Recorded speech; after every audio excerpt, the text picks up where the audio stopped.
ॐ अज्ञानतिमिरान्धस्य ज्ञानञ्जनशलाकया चक्षुरुन्मिलितं येन तस्मै श्रीगुरुवे नमः। हरे कृष्ण।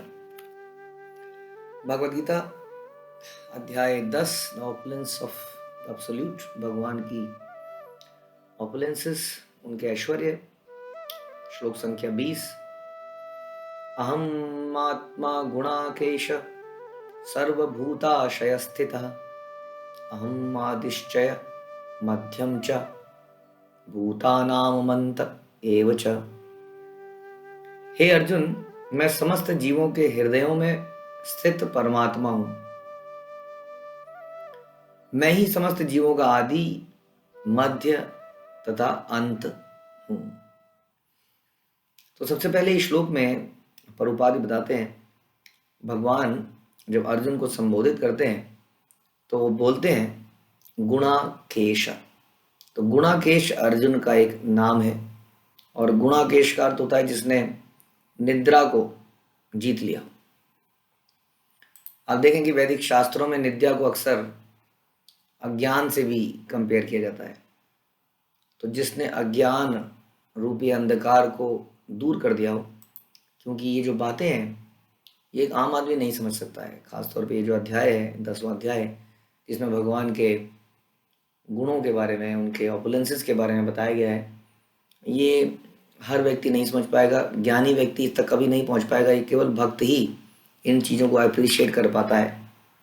जिसके हृदय में एनवियसनेस है, उसके हृदय में अनर्थ है, वो भगवान की ऑपुलेंसेस को सुनकर भी नहीं समझ पाएगा, अप्रिशिएट नहीं कर पाएगा, उनका भक्त नहीं बन पाएगा। तो ऐसा व्यक्ति जो इस अज्ञान के अंधकार से दूर चला गया है, वही इसको समझ सकता है, और अर्जुन उनमें से एक है। इसलिए वो इस अध्याय को अच्छे से समझ पाएगा। आप देखेंगे अक्सर ऐसे चीज़ों को पढ़कर या सुनकर लोगों के अंदर द्वेष पैदा होता है। तुम कैसे कह सकते हो कि यही सब है, यही भगवान है, कृष्ण ही भगवान है, इतनी सारी चीज़ें बताई हैं, ऐसा हम कैसे मान लें, वो तो ऐसा करते थे, वो तो ऐसा करते थे। तो ज्ञान से, जो वास्तविक ज्ञान होता है, उससे हमारे हृदय में मृदुलता आनी चाहिए, क्योंकि ज्ञान से हमें अपनी सही स्थिति का, भगवान की सही स्थिति का पता चलना चाहिए। वही वास्तविक ज्ञान है। ज्ञान जिससे हमें पता चले कि हर चीज़ की वास्तविक स्थिति क्या है, भगवान की क्या स्थिति है हमारे सामने, और हमारी उनके सामने क्या स्थिति है, उसी को ज्ञान कहते हैं। भगवान की, गुरु की, देवी देवताओं की क्या स्थिति है, उनके क्या रोल्स हैं। ऐसा ज्ञान जो सबको बराबरी पर तोल दे, सब बराबर हैं, जिसका मन करे उसकी सेवा करो, जिसका मन करे उसकी पूजा करो, सबका अपना मत है, सबका अपनी परंपरा है। तो ये बहुत अच्छा विचार नहीं, क्योंकि इसमें हर चीज़ को बराबर कर दिया गया, जबकि कोई चीज़ संसार में बराबर नहीं है। हर चीज़ का एक अपना रोल है, एक स्थिति है, पोजीशन है। तो जो वास्तविक ज्ञान है वो हर चीज़ की स्थिति को ज्ञात कराता है, और हमारी स्थिति हमें उस वास्तविक ज्ञान से पता चलती है। जब हमें अपनी वास्तविक स्थिति पता चलती है कि हम भगवान के नित्य दास हैं, भगवान के अंश हैं, जैसा कि आगे की लाइन से पता चलेगा, तो हम कभी भी भगवान की इन ऑपुलेंसेस को सुनकर ईर्ष्यालु नहीं होंगे, बल्कि भगवान के भक्त बन जाएंगे, उनको प्रणाम करेंगे, नमस्कार करेंगे, उनकी सेवा करेंगे। ये एक भक्त का नेचर है। तो ऐसा है अर्जुन, इसलिए उसको गुणाकेश कहा गया। और ये भी कह सकते हैं कि एक भक्त बनने के लिए अपनी निद्रा पे विजय पाना बड़ा इंपॉर्टेंट है। संसार में लोगों को निद्रा बड़ी प्यारी है। हम देखते हैं कुंभकर्ण निद्रा के चक्कर में सब कुछ गंवा गए, और ऐसे ही कुंभकर्ण जैसी नींद सबकी हो चुकी है आजकल की डेट में। आदमी सवेरे उठने का कोई समय नहीं बचा है, जबकि ब्रह्म मुहूर्त सवेरे ही होता है। यदि आपको आध्यात्मिक ज्ञान का अनुशीलन करना है तो आपको अर्ली मॉर्निंग ब्रह्म मुहूर्त में उठ के स्नान करके इन चीज़ों का पालन करना ही पड़ेगा, तभी समझ में आएगा, जो कि अब नहीं रहा है।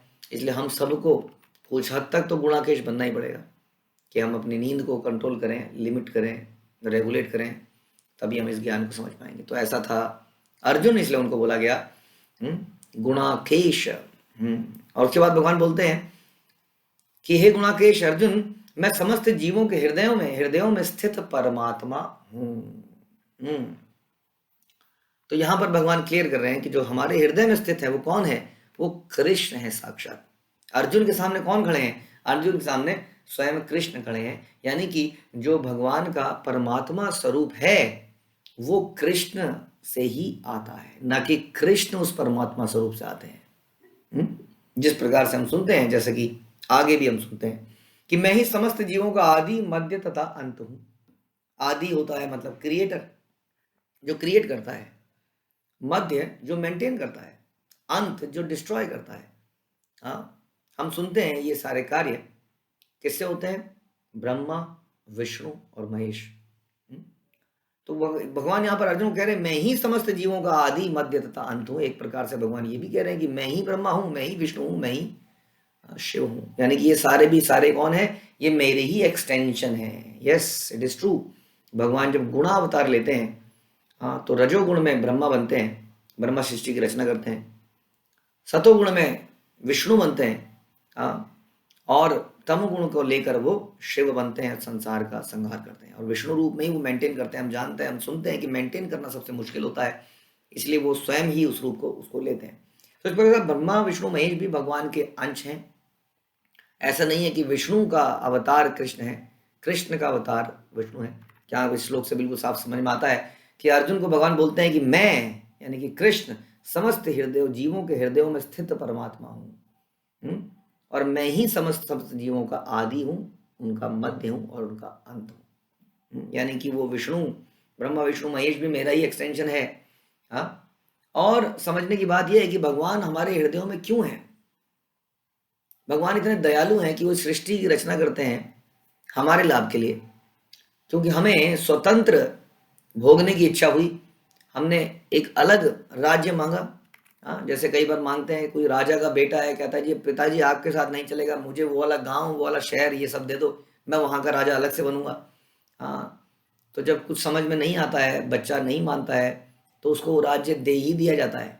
लेकिन क्योंकि वो जानते हैं पिताजी कि इसकी अभी इतनी क्वालिफिकेशन नहीं है, इसकी कैपेसिटी नहीं है कि वहाँ पर जाके राज्य चला पाए, इसलिए भगवान स्वयं, हाँ, उस जगह में अपनी निगरानी रखते हैं, अपने खास लोगों को भेजते रहते हैं, देख लो कोई गड़बड़ तो नहीं हो रही है, कोई पड़ोसी व्यक्ति उसको अटैक तो नहीं कर रहा है, उसको गाइडेंस भिजवाते रहते हैं इधर उधर, चिंतन में हमेशा रखते हैं, इवन दो उसको अलग भेज देते हैं अलग राज्य करने के लिए। उसी तरह से जीवात्मा भी जब स्वतंत्र इच्छा करती है कि भगवान आपके साथ नहीं, हमें कुछ अलग से दीजिए, तो भगवान इस सृष्टि की रचना करते हैं। लेकिन रचना करते हुए भगवान जानते हैं कि इस सृष्टि को चला नहीं पाएगा, इसमें रह नहीं पाएगा, प्रसन्न नहीं रह पाएगा, उसके हृदय में स्वयं आते हैं। कितना प्रेम है उनका कि वो हृदय में अपनी एक्सटेंशन को भेजते हैं खुद ही की, और ऑब्जर्व करते रहते हैं, बार बार गाइड करते हैं, चलो ना, वापस चलो ना, क्यों इतने दुखी हो रहे हो, मैं हूं ना।